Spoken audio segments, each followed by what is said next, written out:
Sus palabras son estas, la de Jeremías. El Señor me lo hizo saber y lo comprendí. Entonces me hiciste ver sus obras, pero yo era como un cordero manso, llevado al matadero, y no sabía que tramaban intrigas contra mí, diciendo, destruyamos el árbol con su fruto y cortémoslo de la tierra de los vivientes para que no se recuerde más su nombre. Esa era la trama contra Jeremías, capítulo 11, versículos 18 y 19. Jeremías.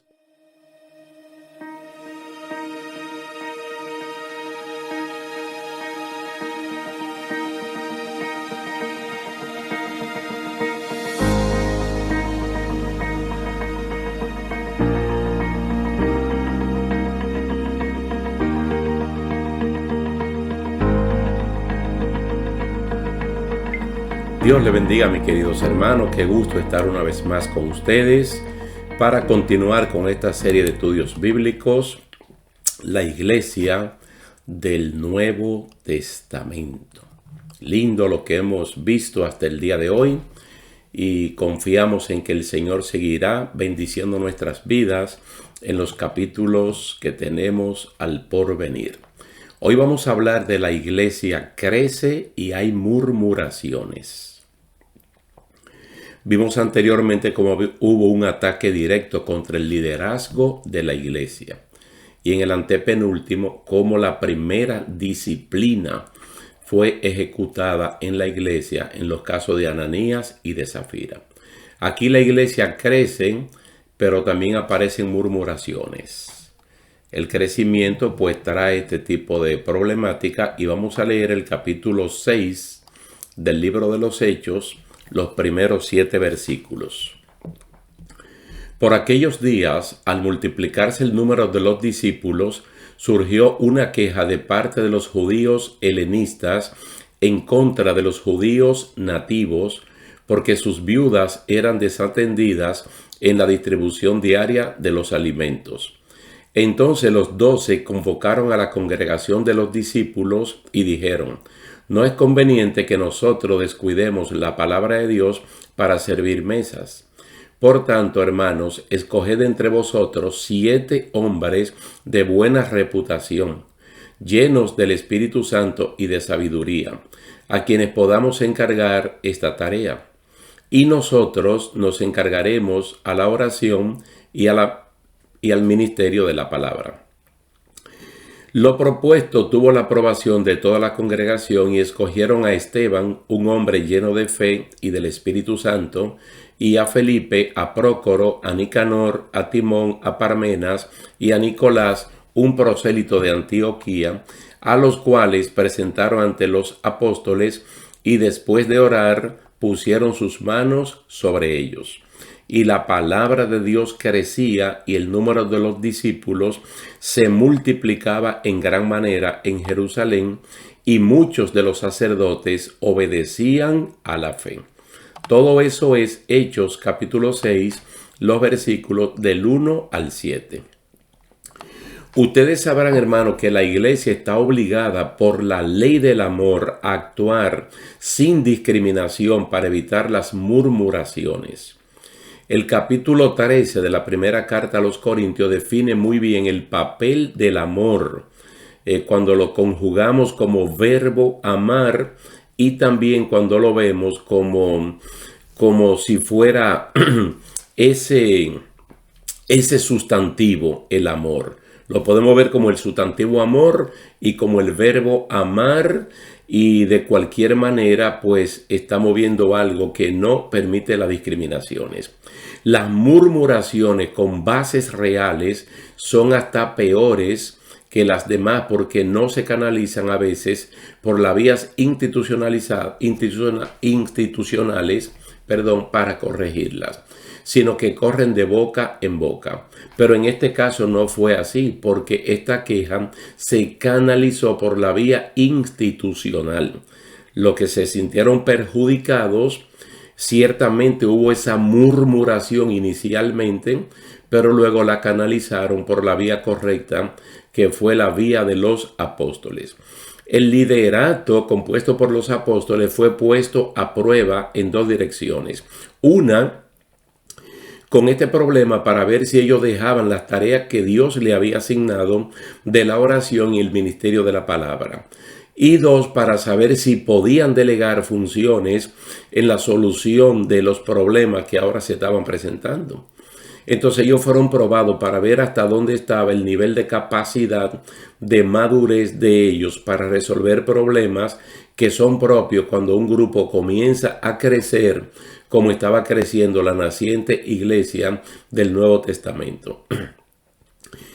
Mire, históricamente hablando, tanto para nosotros como para ellos que están más o menos en el medio, cuando hablamos de Jetro, el suegro de Moisés, aquel sabio consejo que le dio a Moisés en el capítulo 18 del libro de Éxodo, especialmente el versículo 20, contiene parte del consejo de Jetro cuando le dijo a Moisés: enséñales los preceptos y las leyes. Muéstrales el camino por donde deben andar y lo que han de hacer. Todo parece indicar que esa manera muy estratégica, muy sabia de Jetro aconsejar a Moisés todavía en ese tiempo tenía mucha relevancia. El asunto de delegar y retener funciones claves en la vida institucional del pueblo de Israel y en este caso ahora de la iglesia, porque los apóstoles, el liderato no puede hacerlo todo. Y si debería hacerlo todo, parte de su todo es el saber delegar, el saber delegar. Entonces lo primero es reconocer el problema como existente. Entonces, reconocido como tal, ellos procedieron a dejar la solución en las manos del sector querellante. Y la solución fue buscar 7 personas, en este caso 7 hombres, para encargarlo de la distribución diaria de alimentos a las viudas griegas y a las viudas judías, de tal modo que se resuelve el problema sin dañar a la gente y que este mal no se vuelva a repetir. Nosotros no podemos poner un remiendo en un vestido viejo con una tela nueva porque el problema va a ser peor. O el caso de los odres. Echar un vino nuevo en un odre viejo, se va a perder el odre y el vino también. Entonces la solución tiene que ser práctica y una solución que realmente impida que ese problema se vuelva a repetir. Por lo tanto, las personas que son candidatos a ocupar estos puestos, no es que ven tú y ven tú. Son personas que mínimamente necesitaban 3 características: estar lleno del Espíritu Santo, ser sabios y ser personas de buen testimonio. Porque estas personas van a administrar cosas que no son de ellos. Son cosas que pertenecen al reino de Dios y hay que distribuirlas de manera equitativa. Ya nosotros vimos en los capítulos 2 y en el capítulo 4 del libro de los Hechos que entre ellos no había ningún necesitado, porque voluntariamente los que tenían propiedades la vendían y traían todo el dinero a los pies de los apóstoles y eran repartidos en cantidades iguales, especialmente el necesitado. Entonces, reconociendo algo que el apóstol Pablo enseña, por ejemplo, podemos citar aquí a Pablo y sus instrucciones doctrinales con respecto a la conducta del cristiano, para no hacer las cosas por otra causa que no sea el amor. Hay que tratar de eliminar de cuajo, de raíz, cualquier intención de servir en la obra de Dios que no sea el amor ágape. Pablo le dice a los hermanos creyentes en Filipos: hagan todas las cosas sin murmuraciones, sin discusiones, para que ustedes sean irreprensibles y sencillos, hijos de Dios, sin tacha, en medio de una generación torcida y perversa, en medio de la cual ustedes resplandecen como luminares en este mundo, sosteniendo firmemente la palabra de vida, a fin de que yo tenga motivo para gloriarme en el día de Cristo. Dice Pablo: ya que no habré corrido en vano, ni habré trabajado en vano. Es decir, Pablo está plenamente consciente de que si ellos pueden llevar a la práctica, al campo de la práctica, lo que teóricamente Pablo les ha enseñado, entonces él siente que no habrá trabajado en vano y que por el contrario, su trabajo será un trabajo con muchos frutos. En el caso de Hechos capítulo 6, la queja vino por un desbalance acomodaticio intencional de beneficiar a las viudas hebreas y perjudicar a las viudas griegas, siendo ambos grupos parte de la misma comunidad. Al hacerlo de esta forma se usaban prácticas mundanas, prácticas torcidas, perversas, aparentemente inofensivas, pero destructivas por naturaleza.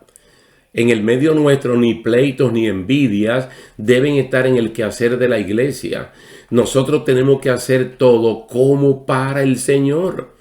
Y es bueno que se hable de esto porque nosotros de alguna manera u otra ocupamos alguna responsabilidad pequeña, mediana o grande en la obra del Señor, y tiene que ser con este matiz. Todo lo bueno, todo lo honesto, todo lo verdadero, si esas cosas tienen algún valor, alguna virtud, es lo que nosotros tenemos que hacer. Ahora, estuvo muy bien la presentación de la queja del sector perjudicado a los apóstoles, ya que usaron la vía institucional apropiada. Se ve que la queja era cierta y los dos se procedieron a la solución definitiva y armoniosa de este problema, como debe ser en la iglesia del Señor. No podemos hacer un escándalo y creer que en una comunidad creciente estas cosas no van a ocurrir. Pueden ocurrir. Lo que debemos estar atentos y alerta para solucionarlo por la vía más bíblica posible. Este problema o crisis dio paso a la aparición de nuevas oportunidades ministeriales para personas que aparentemente estaban en el anonimato, eclipsados por un tiempo por los apóstoles. Porque la comunidad va creciendo y son personas que traen dones y talentos dados por el Señor y que pueden enriquecer la comunidad. Entonces, cuando se da esta crisis, lo que se abre es una oportunidad para que otros puedan trabajar.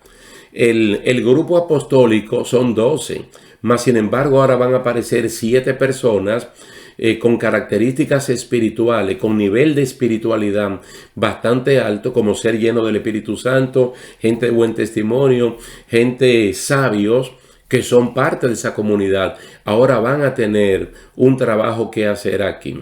Entonces, la resolución de este problema y la implementación de un ministerio de seguimiento trajo como resultado otro crecimiento explosivo para la iglesia del Señor. La palabra de Dios crecía. Mire que siempre se resalta en el libro de los Hechos el crecimiento de la palabra del Señor, porque está hablando del conocimiento y del uso que hacen los creyentes de la palabra de Dios en su modus vivendi, cómo practican la palabra de Dios viviéndola y cómo utilizan la palabra del Señor en la resolución de problemas, de conflictos. Entonces, la palabra de Dios crecía como la vía de alimento espiritual y manual de vida para la sana convivencia. Entonces es muy importante que en las iglesias locales la palabra de Dios sea respetada como soberana, al ser la revelación especial de parte de Dios. Usted ve la importancia que debe tener la palabra del Señor en la vida de cada uno de nosotros y en la vida de la iglesia como institución, cómo se deben corregir los problemas. Quiero hacerle aquí un pequeñito paréntesis para que acordemos el capítulo 1, como para sustituir a Judas Iscariote, como el apóstol Pedro, guiando al resto, tuvo que irse allá a uno de los salmos para ver qué dice la palabra del Señor en un caso como este y cómo debieron ellos cómo tenían que proceder para la solución de este problema, y lo hicieron de una manera magnífica. O como en el capítulo número 2, ante los ataques de los burladores, de que los 120 estaban borrachos a las 9 de la mañana, el apóstol Pedro tuvo que apelar al capítulo 2 del libro de Joel y explicar que esto era el cumplimiento desde allá y el cumplimiento de lo que Cristo no hacía mucho tiempo había dicho que iba a enviar la promesa. ¿Cómo resolvieron todo esto? Con la palabra de Dios. Mire, que se dé tiempo a su lectura, meditación, explicación y puesta en práctica. ¿Por qué este grupo crecía? ¿Por qué estaban sólidos? Porque la doctrina de los apóstoles era el pan nuestro de cada día. Ellos no andaban escuchando otras voces o averiguando por otro lado. Ellos estaban unánimes, juntos, y los apóstoles dando testimonio de la resurrección de Cristo por la vía de las Escrituras. Entonces eso mantiene una unidad, y al momento que se presente este tipo de problema, pues ellos saben cómo resolver. La palabra de Dios es la única que puede penetrar hasta lo profundo de un individuo y separar alma de espíritu, discernir los pensamientos y poner en orden los sentimientos, porque allí afloraron sentimientos de amargura, y con razón, porque la persona veía la discriminación en contra de las judías helenistas a favor de las judías nativas. Entonces no podemos actuar así cuando desde el capítulo 2, el 3, el 4 y parte del mismo 5 vemos a una comunidad que está dando el 100% para que no haya ninguna diferencia entre ellos. Los salvos iban siendo agregados a la iglesia, la cual crecía tanto que los sacerdotes del judaísmo creían en Jesús y obedecían a la fe. Hay que notar cómo la sabia decisión de enfrentar este problema de las murmuraciones trajo tan grande bendición al pueblo de Dios. Podemos aprender del perfil de los apóstoles y de los 7 diáconos para, sin temor ni dudas, enfrentar las amenazas que día a día nosotros podamos tener. Es cierto, no lo podemos ver como un fracaso, como un acto de pecado en la iglesia, sino como una oportunidad para demostrar nuestra madurez, nuestro crecimiento, nuestro conocimiento en la palabra del Señor y enfrentar cualquier tipo de situación que esté afectando la iglesia, venga de afuera o se genere internamente. Quiero recapitular solamente haciendo énfasis en ese versículo 7, aquí de Hechos capítulo 6, y la palabra de Dios crecía. Noten que el término "y la palabra de Dios crecía" viene después que el problema se soluciona. Ahora, si este problema no se soluciona a tiempo y de la manera como se solucionó, estas murmuraciones iban a seguir creciendo. Entonces las amarguras en el corazón iban a ser indetenibles.